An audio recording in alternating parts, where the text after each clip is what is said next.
इन गीत की पंक्तियों के माध्यम से कवि ने प्रभु की भक्ति में ये प्रार्थना की कि हे परमात्मा, चाहे जैसी मर्जी परिस्थिति हो, लेकिन मेरे मन के भीतर तेरी उपस्थिति हमेशा बनी रहे।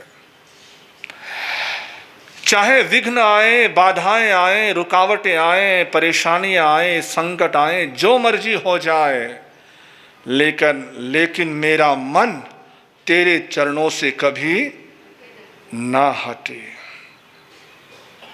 मेरा मन तेरे चरणों में हमेशा हमेशा लगा रहे। मुझे परेशानियां, बाधाएं रोक ना पाए भक्ति से, प्रार्थना से। चाहे सुख में हूं, चाहे दुख में हूं, चाहे खुशी में हूं, चाहे गम में हूं, चाहे धूप हो, चाहे छांव हो, जैसे मर्जी स्थिति क्यों ना हो, लेकिन हर स्थिति में बस तेरा भजन, तेरा स्मरण मेरे भीतर बना रहे, चलता रहे। जिन वयने अनुरता, जिन वयनम जे करंती भावेन, अमला असंखलिटा ते हुंती परित संसारी। तीर्थंकर परमात्मा की पावन वाणी ये वरदान देती है कि जो जिन वचनों में अनुरक्त होता है, जिन देव के प्रति जो अनुरागी होता है, वो परित संसारी बन जाता है, यानी संसार से मुक्त हो जाता है, पार हो जाता है, जन्म मरण के चक्कर से सदा सदा के लिए मुक्त हो जाया करता है। जो परमात्मा के चरणों में ध्यान लगाता है, जो परमात्मा के चरणों में अपना ध्यान रखता है, उसके जीवन का बेड़ा पार हो जाता है, उद्धार हो जाता है। सुबह मंजन जरूरी है, मंजन बोलते हैं, सुबह मंजन जरूरी है, दोपहर में भोजन जरूरी है, शाम को दूरदर्शन जरूरी है ना। सुबह मंजन जरूरी है, दोपहर को भोजन जरूरी है, शाम को दूरदर्शन जरूरी है, रात को शयन जरूरी है। ठीक वैसे ही परमात्मा का स्मरण भी जरूरी है, परमात्मा का ध्यान भी, परमात्मा का चिंतन भी बहुत जरूरी है। ऊंचाई से जो गिरता है, गिरकर वो अपनी आत्महत्या नहीं करता, वो आत्महत्या नहीं होती। ऊंचाई से गिरकर जो व्यक्ति मरता है, वो आत्महत्या नहीं कहलाती। रेल की पटरियों के नीचे आकर मरता है, वो आत्महत्या नहीं कहलाती। जहर खाकर जो खुदकुशी करता है, वो आत्महत्या नहीं कहलाती। फांसी का फंदा लगाकर जो मरता है, वो आत्महत्या नहीं कहलाती। दरअसल आत्महत्या तो वो होती है कि जो अपनी आत्मा में परमात्मा का भजन नहीं करता, जो अपनी आत्मा में परमात्मा का ध्यान नहीं करता, असल में तो वो आत्महत्या होती है, असल में वो आत्महत्या है। गुरु नानक देव ने इस बात को प्रमाणित किया अपनी वाणी में, नाम न जपहि सो आत्मघाती। गुरु ग्रंथ साहब की ये पंक्ति है, नाम न जपहि सो आत्मघाती। जो नाम नहीं जपता है, परमात्मा को याद नहीं करता है, भगवान को याद नहीं करता है, दरअसल में वो है आत्मघाती, आत्महत्यारा। अपनी आत्मा की हत्या वो कर रहा है जो सब कुछ होते हुए भी भगवान का भजन नहीं करता, नहीं करता। सचमुच में आत्महत्या तो वो है, उसे कहा आत्महत्यारा। मेरे भाई, कभी आत्महत्यारा मत बनना, कभी आत्मघाती मत बनना, कभी आत्मा की हत्या मत कर देना। और आत्महत्या का तात्पर्य क्या, किसको कहते हैं आत्महत्या? यानी जो भगवान की भक्ति नहीं करता, वो है सच्चे अर्थों में आत्महत्या, उसे कहते हैं आत्महत्या। परमात्मा का भजन, चाहे जैसी मर्जी स्थिति हो, परिस्थिति हो, चाहे समस्या हो, कितनी ही उलझने हो, लेकिन भगवान का भजन कभी छोड़ना नहीं चाहिए। जैसे शरीर के लिए भोजन जरूरी है, वैसे ही आत्मा के लिए भजन जरूरी है। भोजन हो या ना हो, लेकिन भजन जरूर होना चाहिए। भजन तो जरूर होना चाहिए। शरीर की खुराक है भोजन और आत्मा की खुराक है भजन। शरीर को कितनी बार खिलाते हो? कितनी बार खिलाते हो? हाँ जी, कोई सीमा है, कोई लिमिट है? सुबह से लेकर रात जब तक नहीं सोते तब तक शरीर को खिलाते रहते हैं, खिलाते रहते हैं। तभी तो कवि ने कहा था ना, खाते खाते ही निकल गई सारी जिंदगी, खाते खाते ही निकल गई सारी जिंदगी, सारी जिंदगी रे भैया सारी जिंदगी, सारी जिंदगी रे भैया सारी जिंदगी, खाते खाते ही निकल गई सारी जिंदगी, खाते खाते ही निकल गई सारी जिंदगी। जन्म लेते इस धरती पर तूने रुदन मचाया, जन्म लेते ही इस धरती पर तूने रुदन मचाया। आँख भी तो खुल नहीं पाई, आँख भी तो खुल नहीं पाई, भूख भूख चिल्लाया, खाते खाते ही निकल गई सारी जिंदगी, सोते सोते ही निकल गई सारी जिंदगी, सारी जिंदगी रे भैया सारी जिंदगी, सारी जिंदगी रे भैया सारी जिंदगी, सोते सोते ही निकल गए सारी जिंदगी, खाते खाते ही निकल गए सारी जिंदगी। जैसी बच्चे के रूप में थे हम, रोना शुरू होते ही खाना जो शुरू हुआ आखिर तक चलता ही रहता है, चलता ही रहता है। 3 बार भोजन भजन एक बार, उसमें भी आती है झंझट हजार। 3 बार भोजन भजन एक बार, उसमें भी आती है झंझट हजार। मन मेरा बोले स्थानक में जाऊं, स्थानक में जाकर दर्शन करूं, मन मेरा बोले स्थानक में जाऊं, स्थानक में जाकर दर्शन करूं, सोचते ही सोचते हो गए विहार। उसमें भी आती है झंझट कि अभी जाओ अभी जाओ अभी जाओ, स्थानक में जाओ जाओ, तब तक तो महाराज का विहार हो जाता है। मन मेरा बोले प्रवचन में जाऊं, मन मेरा बोले प्रवचन में जाऊं, प्रवचन सुनकर ज्ञान बढ़ाऊं। 3 बार भोजन भजन एक बार, उसमें भी आती है झंझट हजार। मन मेरा बोले स्थानक में जाऊं, संतों को घर लाऊं, मन मेरा बोले स्थानक जाऊं, संत घर लाऊं, संत घर आए तो आहार बहराऊं, संत घर आए तो आहार बहराओ, सोचते ही सोचते हो गया आहार, सोचते ही सोचते हो गया आहार, उसमें भी आती है झंझट हजार। 3 बार भोजन भजन एक बार, उसमें भी आती है झंझट हजार। मन मेरा बोले दीक्षा लूं, किसका मन बोलता है जी? किस किस का मन बोलता है? हा? महाराज आपने बहुत अच्छा किया, झंझट में नहीं फंसे। कई लोग कहते हैं आके महाराज आपने बड़ा अच्छा किया, साधु बन गए, हम तो गृहस्थ में फंसे, बड़ी मुसीबत मोल ले रहे हैं, है ना, बड़ी मुसीबत मोल ले ली, बहुत फंस गए हैं, आपने बड़ा अच्छा किया। हम कहते भाई आप भी अच्छा करो, आ जाओ, हमने अच्छा किया है तो आप भी अच्छा कर लो। लेकिन महाराज अच्छा तो है, लेकिन अब मन मेरा बोले दीक्षा लूं, मन मेरा बोले दीक्षा लूं, दीक्षा लेकर संयम पालूं, संयम पालकर मोक्ष जाऊं। मन मेरा बोले दीक्षा लूं, दीक्षा लेकर संयम पालूं और संयम पालकर मोक्ष जाऊं। सोचते ही सोचते बच्चे हो गए 4, शादी भी हो गई, परिवार भी हो गया, उसमें भी आती है झंझट हजार। 3 बार भोजन भजन एक बार, 3 बार भोजन करते हुए 1 बार तो भजन कर लो, परमात्मा को याद कर लो, स्मरण कर लो। चाहे जैसी मर्जी स्थिति हो, परिस्थिति हो, समस्या हो, हर समस्या का समाधान यदि कहीं है तो वो किसमें है? भक्ति में है, प्रार्थना में है, परमात्मा के सिमरण में है, परमात्मा के ध्यान में है।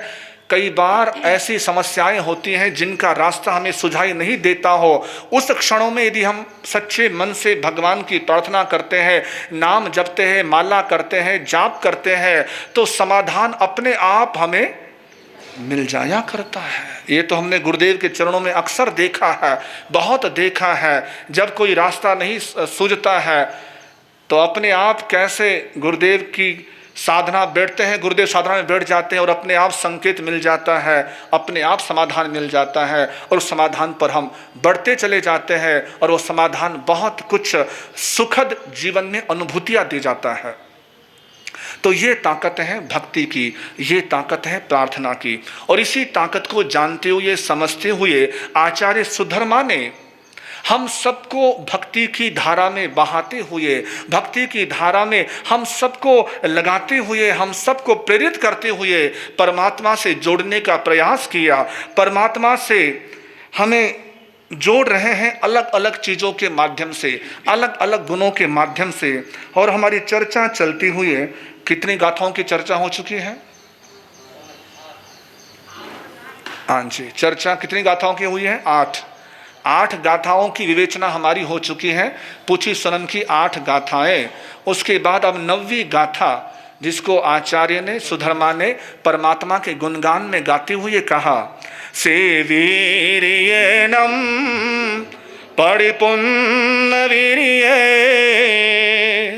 सोदसनेवा नग सोरालयवा मुदागर से वीरायने गुणो वीरायने गुणो भवे।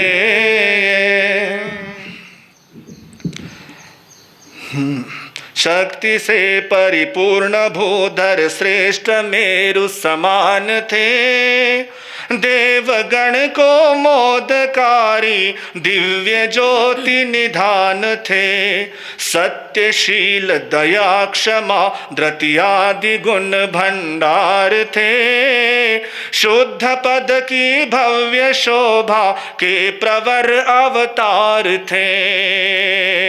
शुद्ध पद की भव्य शोभा के प्रवर अवतार थे। आचार्य कहते हैं कि वे परमात्मा कैसे थे? से वीर्येणं परिपूर्ण वीर्ये, वे प्रतिपूर्ण से वीर्यवान थे।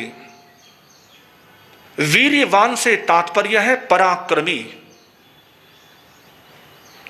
पुरुषार्थी, पुरुषाकार पराक्रम, जिनके रोम रोम में, अणु अणु में, कतरे कतरे में पराक्रम था, साहस था, बल था, वीर्य था। ऐसा बल जिस बल का कोई और मुकाबला हो ही नहीं सकता।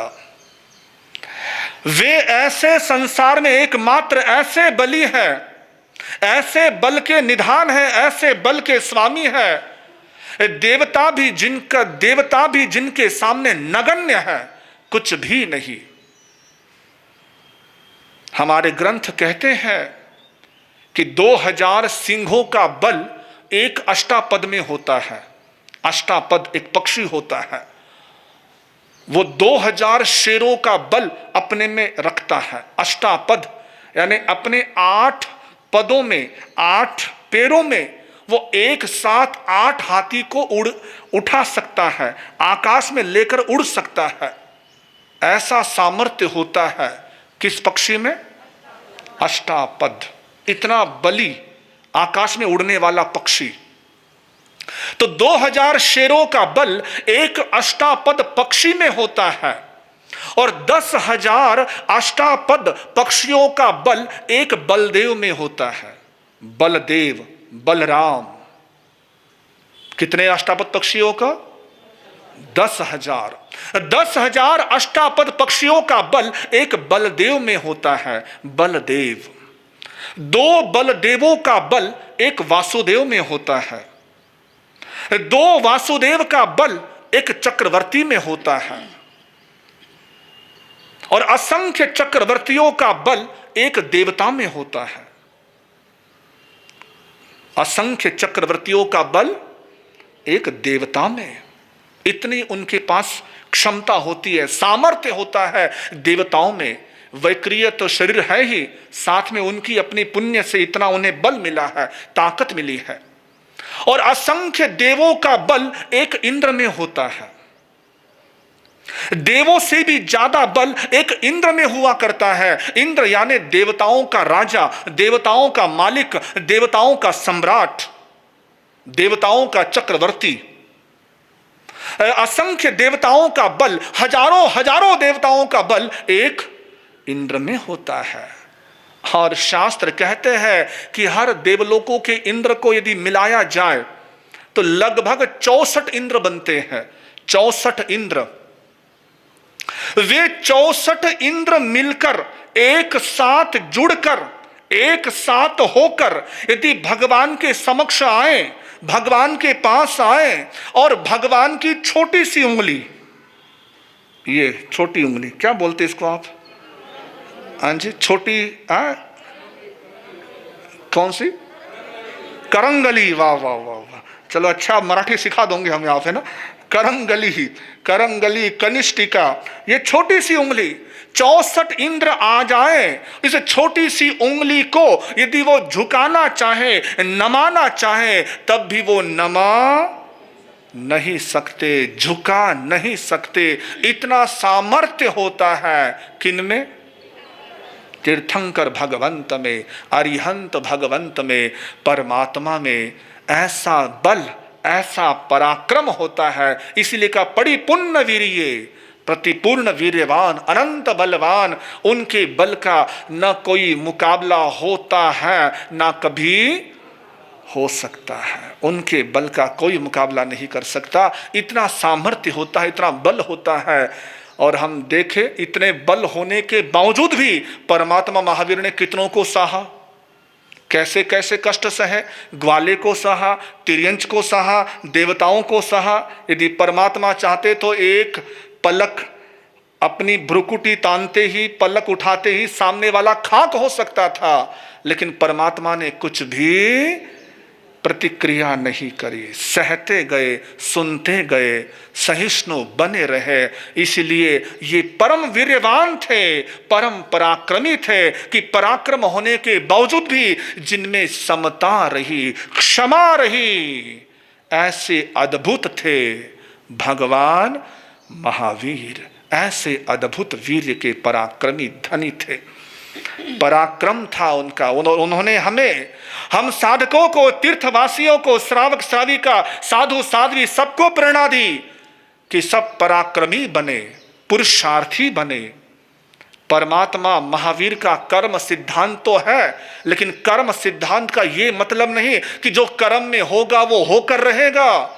महावीर कहते हैं कि कर्म में जो है वो होकर रहेगा, वो बात अलग है। लेकिन यदि तुम पुरुषार्थ करते हो तो हो सकता है जो होना है वो तुम्हारा टल जाए। तुम अपने कर्मों को बदल सकते हो, अपने कर्मों को परिवर्तित कर सकते हो, अपने भाग्य के लिखे को बदल सकते हो। ये सामर्थ्य है हर इंसान में। पुरीसा तुममेव परकम में। आचारांग सूत्र कहता है कि है पुरुष तू पराक्रम कर, तू पुरुषार्थ कर, तू अपने बल का इस्तेमाल कर, अपने बल का प्रयोग कर। केवल हाथ पर हाथ धरकर मत बैठ जा, नियति पर विश्वास करके मत बैठ जा, कर्म के लिखे पर ही विश्वास करके मत बैठ जा। प्रयास कर, पुरुषार्थ कर, कोशिश कर, क्योंकि कोशिश करने वालों की कभी हार नहीं होती, और लहरों से डरकर नौका कभी पार नहीं होती, कभी पार नहीं होती। तो कोशिश करो, पराक्रम करो, पुरुषार्थ करो, प्रयास करो। प्रयास करने से हर चीज बदल सकती है, हर चीज चेंज हो सकती है, चाहे वो कितने ही बड़े ग्रहों की बात हो, कर्मों की बात हो, कुछ भी हो, सब कुछ बदला जा सकता है। सब कुछ सामर्थ्य तुम में है, तुझ में है। बस अपने साहस को जगा, अपने पुरुषार्थ को जगा। और इसलिए भारतीय मनीषा में, भारतीय संस्कृति में जो वर्णमाला आती है, वर्णमाला, बाराखड़ी बोलते हैं, वर्णमाला बोलते हैं। उस वर्णमाला के अंदर पहला अक्षर क आता है, दूसरा अक्षर ख आता है। पहले क और बाद में ख।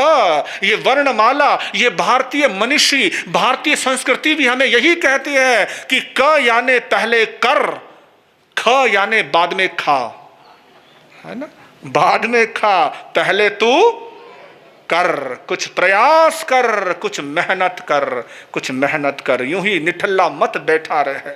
चंदूलाल एक बार वो घूमने आया, शिमला गया घूमने के लिए, कुल्लू मनाली शिमला हिल स्टेशन चला गया। तो वहां पर एक होटल के बाहर उसने बोर्ड पढ़ा, बोर्ड पढ़ के बड़ा खुश हुआ, क्योंकि उस बोर्ड पे लिखा हुआ था, आइए पधारिए, जी भर के खाइए, बिल की चिंता मत करिए।